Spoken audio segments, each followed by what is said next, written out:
Hey everyone, this is my recap video for the month of November. And this month presented a kind of a difficult decision between two somewhat unsustainable lifestyle options here. And this decision was based around how urgent we approached filling our house and furnishing our house and getting settled here in our new home on the Bokenema Highway. If we took a slower approach, yeah, it wouldn't be as exhausting or as tiring, but it would prolong this period in which we didn't really feel settled.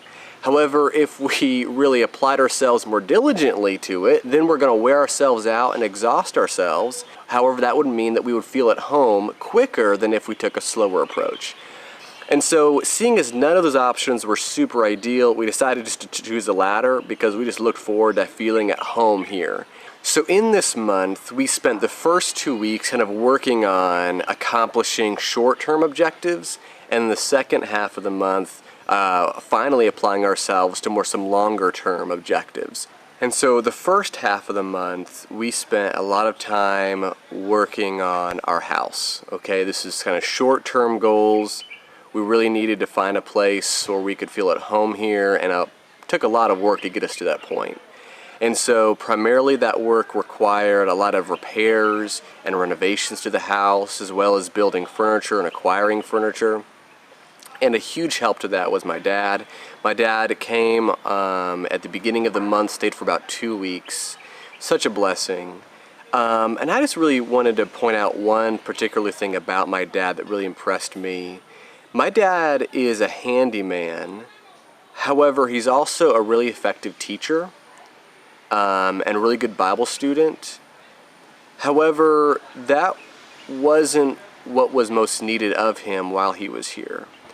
And I think a lot of people would have struggled with that. The idea of, traveling across the globe to West Africa, and then to kind of fill up your time, not necessarily teaching Bible studies or preaching sermons, but rather like fixing toilets, hanging curtains, building shelving, moving furniture.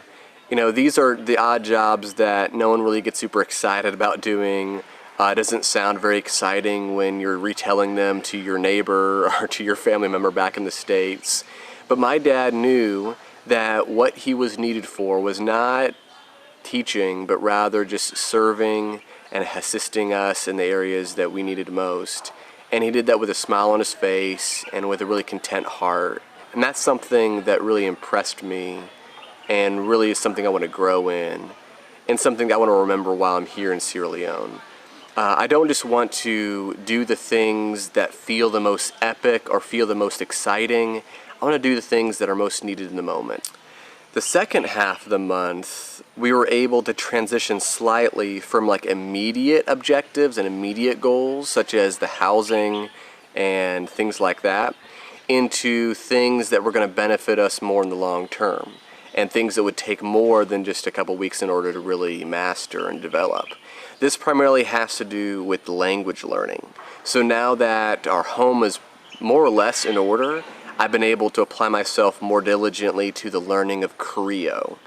And this is something that I've kind of struggled with a little bit because here in Sierra Leone, Creole is somewhat similar to English. It's a very closely related language.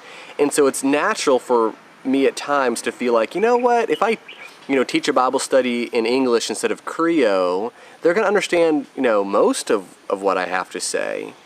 However, there have been several reminders just while interacting with neighbors and members of the community that there is still a significant portion of meaning that's lost in translation between these two languages.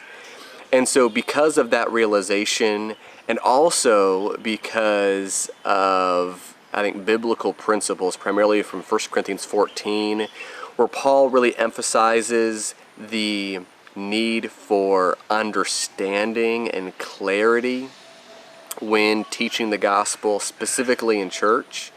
So because of that, I've decided to take a more slow approach to teaching and preaching. And so this means instead of just jumping in and teaching in English and just hoping that people are able to understand me as best I can, I'm going to slow down.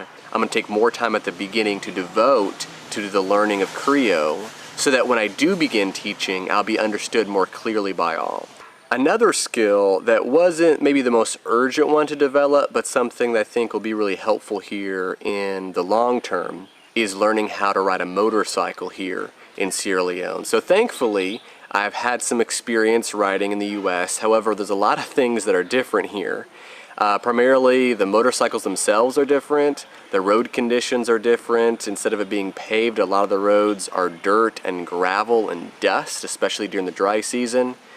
Also, the traffic patterns are significantly different. And so all these things are requiring me to kind of relearn how to ride here in West Africa. So we thought a little bit about the pros and cons of having our own motorcycles versus using the motorcycle taxis versus getting a vehicle. Getting a typical four-door vehicle here just isn't going to be a practical thing for us, primarily because the roads are so congested. It just takes so much longer to travel by vehicle than it does by motorcycle. Also, the vehicles here, because of the bad road conditions, they just break down so much more frequently. And so because of that, we're just going to travel by bike, which is the common form of transportation here in Sierra Leone.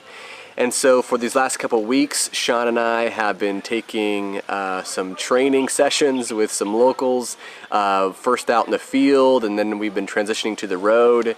We're getting our driver's licenses soon. And so that's obviously a skill that we're developing bit by bit here, but something that will really benefit us in the long run.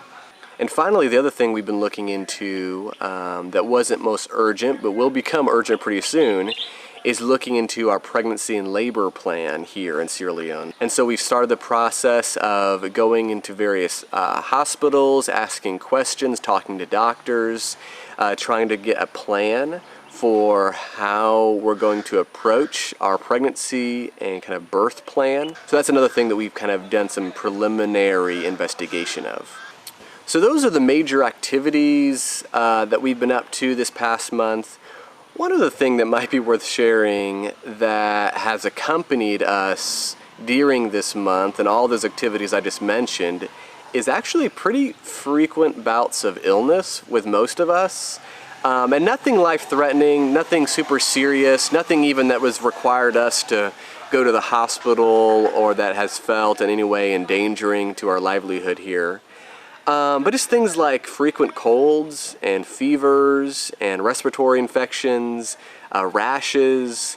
There's just been an uncommonly high frequency of those sorts of ailments that have kind of plagued us so far. I don't think I expected that. Now that I'm evaluating it, it kind of makes more sense to me that here our bodies are not used to the conditions or to the germs that are in West Africa, so it makes sense that we're kind of struggling and our bodies are trying their best but not very effectively trying to fight some of those illnesses off. And so that's something that's been a little bit of a struggle. However, all five of us kind of struggling through feeling pretty poorly at times has really reaffirmed our decision of living in the same walled compound together so that when one of us is not feeling well, the other ones can kind of pick up the slack. So that's the month of November. Obviously, we did a lot more than what I'm able to summarize here in just a few minutes on this video. But those are the high points. Those are some of the activities that we're up to. Thank you so much for following our journey, for praying for us, for giving us those words of encouragement. They mean a lot, and keep them coming.